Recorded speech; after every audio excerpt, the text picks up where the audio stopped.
Mikel, just quickly, without going into the Auba situation too much, do you think sometimes, we all know you've got your non-negotiables, but maybe that you're a bit too uncompromising in terms of maybe sticking to your principles too much?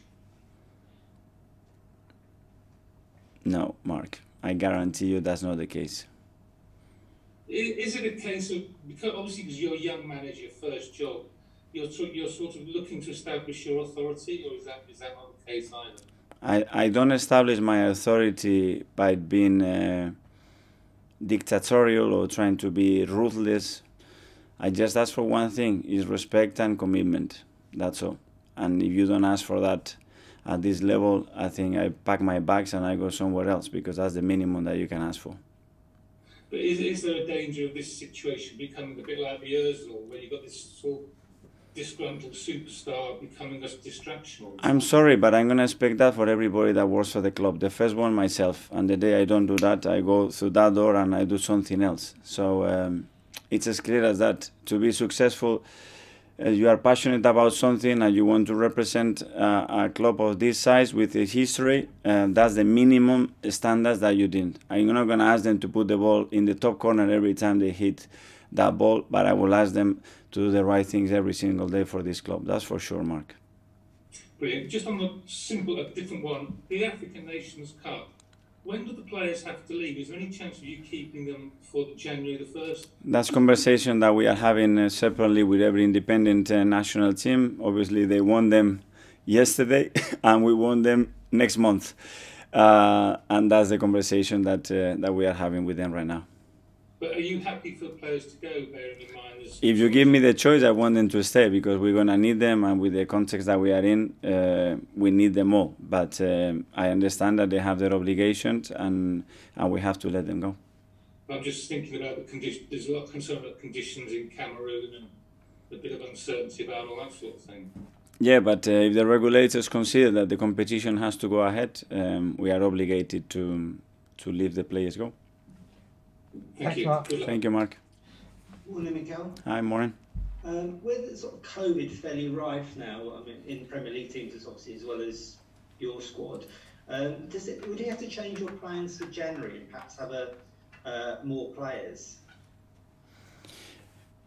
That would be ideal, but with the African National Cup, I think we're going to have many less, unfortunately. So we would have to adapt. I don't know how it's going to develop. In January, the situation will be probably better, or hopefully better, because we would have more boosters and more people had already had it, but we don't know. Would it change your plans for the window?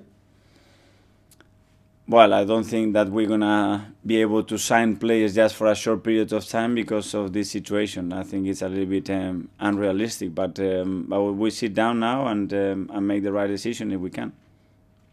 At the start of the season, obviously, you spent a lot of money in the summer, and perhaps no one had thought you were quite going to be at this position where you are now. Given where you are, have you got some sort of assurance from the higher ups that perhaps you can be backed in the window to try and finish in the top four? Is that something you would want?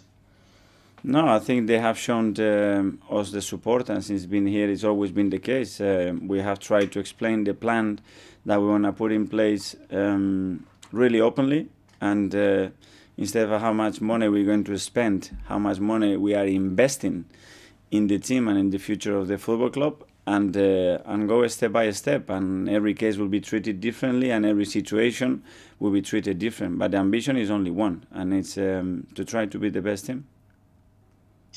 Would it be prudent to sell players who've got 6 months left on their contract to get some money in to reinvest in the squad? Depends on every singular case, depending on the player's situation, the minutes he's playing, his willingness, or the offer that you have. It's something that you have to consider. If Auba asked to leave, would you allow him to leave? As you can understand, I won't discuss any particular case, Gary. Okay. Last ask you, obviously, what would you want from Santa, and what are your Christmas rituals, and what will you do over the next few days? For Santa, I ask two things: that they look after my kids really, really well, and all the kids in the world, and make them happy. And for the rest of us, that we are all healthy. That's all we can ask for now, and after that, more happiness in this world, and people to have a more positive mind about everything that we do. We need more happiness, more smiles. Can I ask you just one on the strikers? Because you have a strange situation where perhaps only Martinelli's the one who's got his future sorted, and the rest, there's a little cloud hanging over all of them. Can you carry on for the rest of the season with that cloud hanging over all the other strikers and still maintain the challenge?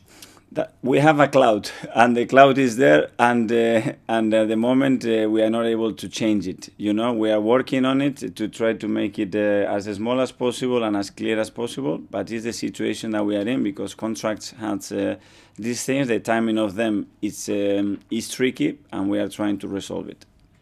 Thanks, Gary. Thank you, Mikel. Thank you.